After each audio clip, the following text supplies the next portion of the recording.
1948 کے اندر اسرائیلی ریاست کے قیام کے بعد سے لے کر آج تک اپنے ملک پر زائونسٹ یہودیوں کے قبضے کے خلاف فلسطینیوں کی آزادی کی جنگ جاری ہے۔ دنیا میں آج ان دونوں کی حمایت اور مخالفت کے اندر دو الگ الگ بلاکس بن چکے ہیں اور ہر جگہ پر بس یہی چیزیں ڈسکس ہو رہی ہے۔ پر ایک سب سے اہم چیز جس پر کوئی بھی شخص بات نہیں کر رہا اور وہ ہے اس لڑائی اور فساد کا اصل قصوروار یعنی برٹش امپائر،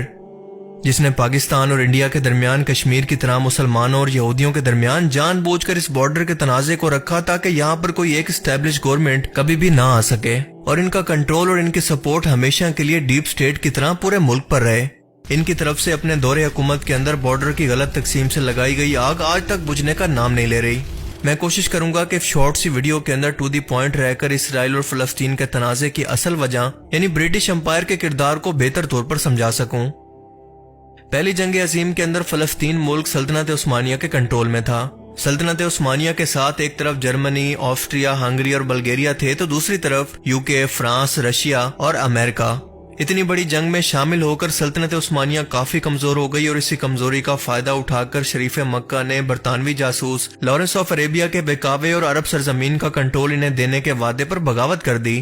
لیکن یہ وعدہ برٹش کی طرف سے صرف اپنے فائدے کے لیے ایک دھوکہ تھا۔ نتیجتاً سلطنت عثمانیہ یہ جنگ ہار گئی اور اس کے کئی ٹکڑے ہو گئے، جن سے آج کے دور کے موجودہ دور کے لبنان، ترکی، سیریا، اردن، فلسطین اور عراق کا جنم ہوا۔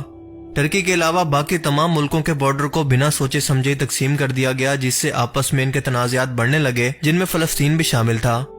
برٹشرز یہ بات اچھی طرح سے سمجھتے تھے کہ وہ کیا کر رہے ہیں اور وہ جانتے تھے کہ ایسا کرنے سے اس پورے عرب خطے کے اندر انسٹیبلٹی پیدا ہوگی اور اسی چیز کا فائدہ اٹھا کر وہ اپنا کنٹرول ان ملکوں پر ہمیشہ کے لیے رکھ پائیں گے۔ اب یہ جنگ کیونکہ فرینچ اور برٹشرز نے مل کر لڑی تھی، لہٰذا برٹش اور فرینچ حکومت کے درمیان ایک ایگریمنٹ ہوا جس کے مطابق ان دونوں ملکوں نے سلطنت عثمانیہ کے آزاد ہونے والے علاقوں کو آپس کے اندر تقسیم کر لیا۔ اسے کہتے ہیں سیکس پیکاٹ۔ اس دوران نہ تو کسی قوم کو، نہ کسی نسل کو اور نہ کسی علاقے کی شناخت کا دھیان رکھا گیا۔ مثال کے طور پر اگر کوئی علاقہ ایک خاص نسل کے لوگوں کی رہائش کا تھا تو بجائے اس کے کہ اسے ایک پوری سٹیٹ بنا دیں، بالکل اس کا الٹ کر کے اس قوم کے درمیان میں ایک لائن کھینچ کر بارڈر بنا دیے گئے۔ اس عرب خطے کے اندر انسٹیبلٹی رکھنے کے پیچھے دراصل برٹشرز کی ایک اور بھی اہم وجہ تھی اور وہ تھی یہ سوئس کینال۔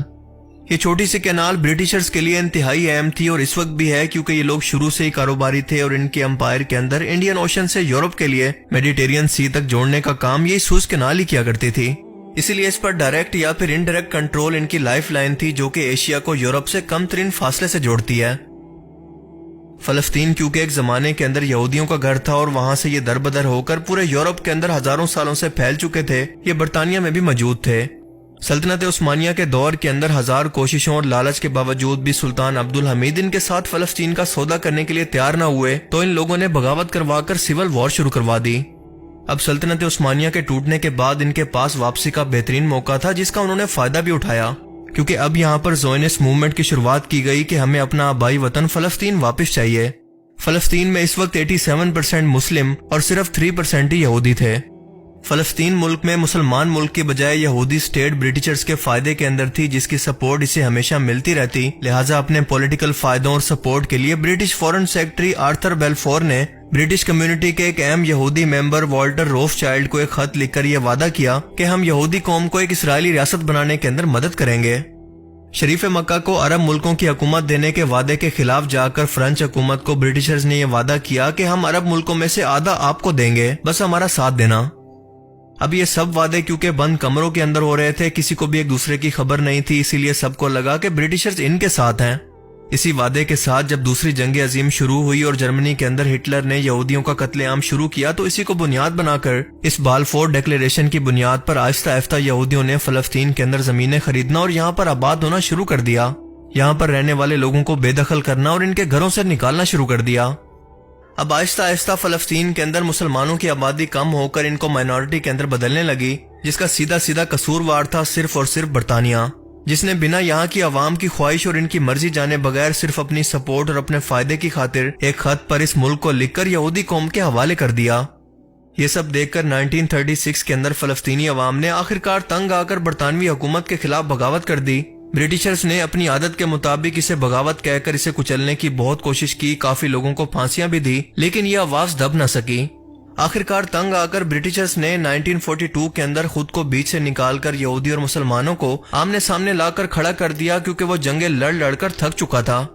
لیکن ان دونوں قوموں اور مذہب کے ماننے والوں کے درمیان نفرت کی جو آگ شروع ہوئی وہ آج تک باقی ہے۔ 1947 کے اندر یہ معاملہ یونائٹڈ نیشن کے اندر چلا گیا تو یونائٹڈ نیشن نے دنیا کے سامنے دکھاوا کرتے ہوئے یہ تجویز دی کہ فلسطین ملک کو 2 ریاستوں کے اندر بانٹ دیا جائے، جس میں سے 45% حصہ فلسطینی مسلمانوں کے لیے جبکہ 55% یا 55% یہودیوں کو دے دیا جائے، جبکہ یروشلم شہر ان دونوں کے پاس ہوگا، اس پر کسی کا کنٹرول نہیں ہوگا۔ اب یہ چیز سراسر زیادتی تھی، کیونکہ مسلمان اس ٹائم بھی تعداد کے اندر یہودی قوم سے ڈبل تھے۔